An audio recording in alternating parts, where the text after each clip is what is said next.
Pakistan's democracy. It should be our aim not only to remove want and fear of all types, but to secure liberty, fraternity, and equality as enjoined by Islam. Quaid-e-Azam, 25th August, 1947. Liberty, fraternity, equality. Still a dream.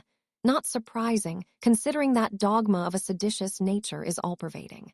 Bigotry is being revered as the path to heaven, sapping our creative ability and stifling our intellectual capacity. The emphasis on religious rituals, devoid of spiritual or conscience-awakening values, ethics, and morals, is purveyed as a passport to heaven in the world hereafter. The malaise that we suffer from is pushing us to the periphery of disaster, of internal dissension and anarchy, to the delight of our foe bidding time to balkanize Pakistan into malleable entities propped by puppet regimes. The democracy, foisted on Indian-occupied Kashmir, may well become our fate. To preserve sovereignty, unity is imperative, but unity can only be achieved in a nation that creates a sense of identity and participation for all its citizens. In the words of Shahidi Millat, Liaquat Ali Khan, Pakistan's Islamic ideals did not spell out a sectarian, medieval, intolerant society, but rather, equality before the law of all citizens, irrespective of race and creed, is an article of faith with us. Pakistan was created in the name of Islam, a crescendo thwarting logic and reason in every aspect of national activity: constitution, education, justice, foreign affairs, economy, and more. Of course, the clerics and their zeal for Islam have rocked the ship with all the vigor that ignorance can generate, first by opposing the creation of a sovereign state, and later by interpreting Islam in a narrow, retrograde manner. In their scheme of things, a nation and national interests are trivial issues not worth bothering about. The problem is, as Hazrat Ali said, whoever deviates from truth because of ignorance will always take good for evil, and evil for good, and he will always remain intoxicated with misguidance. The solution lies in education, history, science, and true religious beliefs. Allah is Rabbul Alamin, not Rabbul Muslimin. Bigotry is the antithesis of the words of the Quran. Sermons every Friday are a potent means of influencing public opinion. Yet emotional and irrational hatred, inciting people to violence, is contrary to the spirit of Islam besides damaging national interest. Hali's misuse expounds the narrative thus. Of Allah's book this first lesson pursue, that all the world is his family, his own, and one who lays claim to his kinship true, treats all his creatures as kith and kin. This is the true din, the faith and the prayer. Humans help humans, incline foul or fair. Hali's verses throb with love for the Prophet, shelter for the poor, protection of the weak, guardianship for orphans, and championing the cause of slaves. Liberty, fraternity, and equality as enjoined by Islam is a misnomer to our clerics who scoff at it. Conviction and example, preaching and practice, are not enough to implement Islam. Do we need draconian laws to enforce religion? A separate nation was essentially the only political tool to salvage the political rights of a hapless Muslim minority. But vengeance sleeps and never dies. Italian proverb. Hindu nationalism breeds and inspires contempt and hatred for Muslims. Band Matram, a song of Hindu victory, was adopted as a de facto national anthem under the aegis of Mahatma Gandhi on 5 September 1937.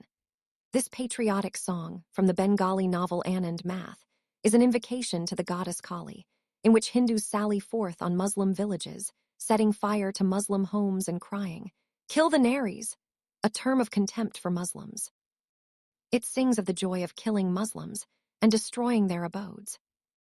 Nehru contended that Band Matram was a natural manifestation of patriotism, therefore it could not be countermanded. Nehru to Jinnah, a chill of apprehension gripped the Muslim masses. Independence from the British, it seemed, would leave them ensnared in a mesh of Hindu hegemony. Shivaji's deliberate, planned murder of the Mughal general Afzal Khan during a peace pact is described by Pandit Nehru as the symbol of a resurgent Hindu nationalism, drawing inspiration from the old classics, courageous and possessing high qualities of leadership. The discovery of India.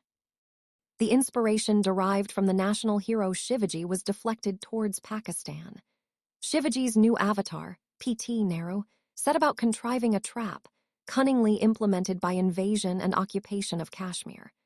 Reneging on solemn pledges, the atheist Pandit remained steadfast in his determination to undo Pakistan. The Hindus had to dominate the subcontinent. Peace and prosperity, amity and coexistence as two nations was not to be.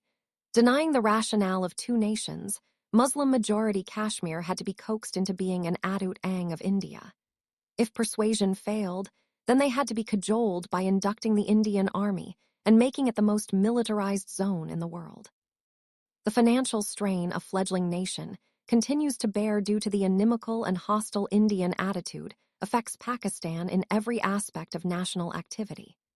The desperate bid to forge unity falls back on religion to create a homogeneous oneness of a heterogeneous entity. It boomeranged in East Pakistan and is bound to be resisted in a free, pluralistic society that has existed for ages. Unity must respect diversity. The sense of deprivation that disparate Pakistanis feel has to be understood and addressed. We need to stand united and salvage Muslim-majority Kashmir, de facto Pakistan, or fall like dominoes. Sheikh Abdullah and leaders of his ilk need to be exposed or weaned from their misguided path. A priest-ridden and ignorant society that will not allow Islam to become a vehicle of progress in the age of reason and science can hardly survive. Ayub Khan, 1962. The nation has to be cautious. Bigotry camouflaged as religion has to be eliminated. Lord Cripps once asked Jinnah whether the difference between Hindus and Muslims in Bengal was greater than the difference between the Pathans and Muslims of Sindh. Jinnah explained that the fundamentals were common to all Muslims. They believed in one God. They believed in equality of men and in human brotherhood. The Hindus believe in none of these principles. 1946. Let us forge ahead to success and salvation. Let us make Pakistan a great nation on these principles.